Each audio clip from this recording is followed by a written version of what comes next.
Hey group, got some storm clouds coming in, so I apologize for any of the wind gusts, but hopefully it'll bring us some rain. We could use it. Now today I've got several things to show y'all. For starters, this little thicket that we're walking through here right now. In a few weeks, I think second week, third week of April, we're going to have a couple guys out here doing a survival challenge.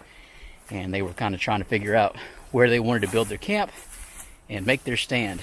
And this is one of the areas right here I'm walking through. That's Channel West S and Rob Painless. So check those guys out. You might have a pretty good adventure here after a while.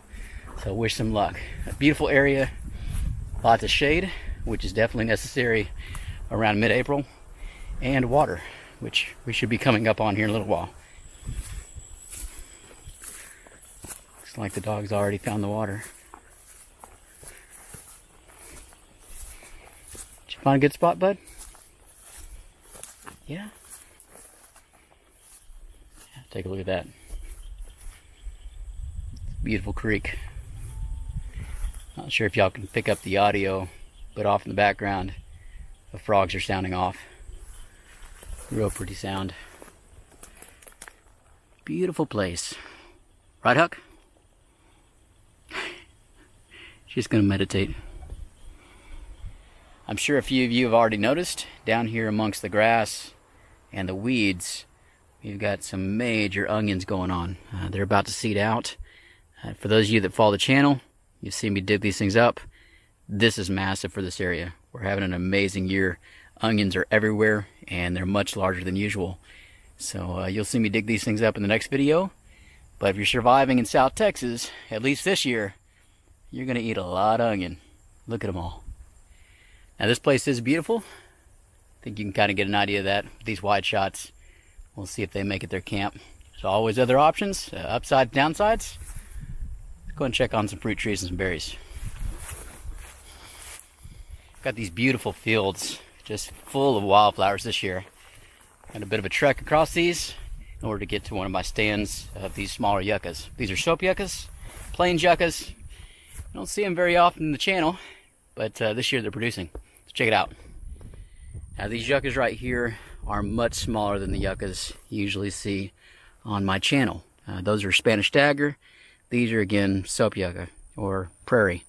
Now they're much smaller. The soap kind of alludes to the root system. The root system can be made into soap. The leaves as well, but they're better as a cordage. Now what we're after here today is this beautiful stalk. And that's been coming up for the last week and a half. That's edible. The flowers it makes, those will be edible. The seeds it's going to produce, those will be edible as well. The rest of the plant, not so much. But what we want to do is emphasize just how important these are. Now in a lot of the videos, you might have said or seen me go ahead and talk about them being fire starters. The best type of fire starter. Once that stalk goes and dries up, you can really start a fire by friction with these things. Now in the years where we don't have as much rain, or maybe the fruit production is way down, a lot of our forest creatures will come out here and they'll eat down the stalk to a nub. And on those years, you don't get the food, you definitely don't get the seeds, and they don't do as well. But hopefully that means we're going to have a good year. At the very least, I'm going to eat some of these to show you what it's all about. I want to go ahead and emphasize one more time that we have lots of these out here. We've got about a dozen stands. So kind of sacrifice this one to the cause. Check out the bloom first. Not any bees in there yet because the flowers haven't developed.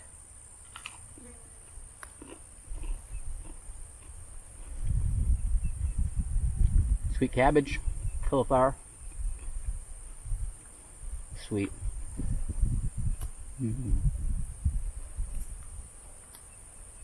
No bitters to it all. Kind of a bit of honeysuckle to it. On to the next thing.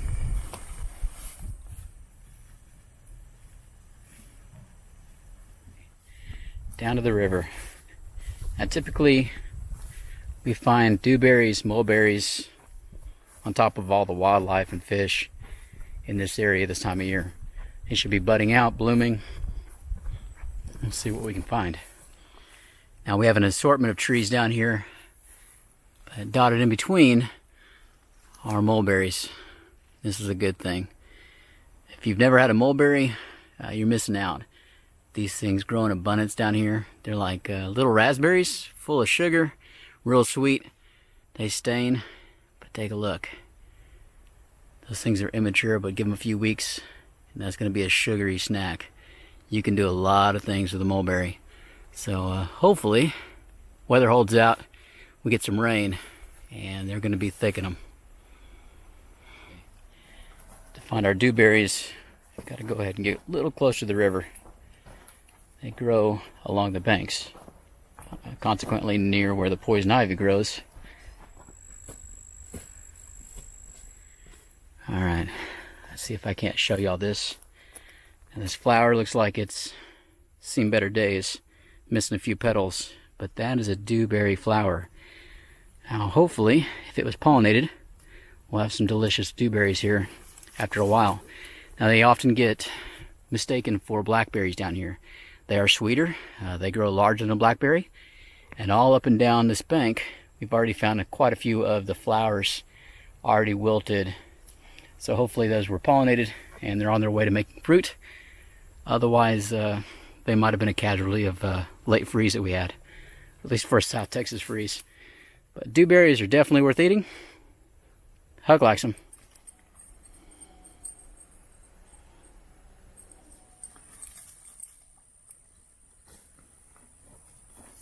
I'm heading over to check out some Texas persimmon, see how the flowers are doing, and perhaps fruit, hopefully. But along the way, check this out back here. The prickly pear cactus here in Texas is doing quite well this year, and it's about to start blooming. Check it out. Now there's a few different things happening here on this cactus. For starters, you've got these new petals, these new leaves. Not even thorns on them. Those things make really good saute. Cook them up. But what I really enjoy are these back here.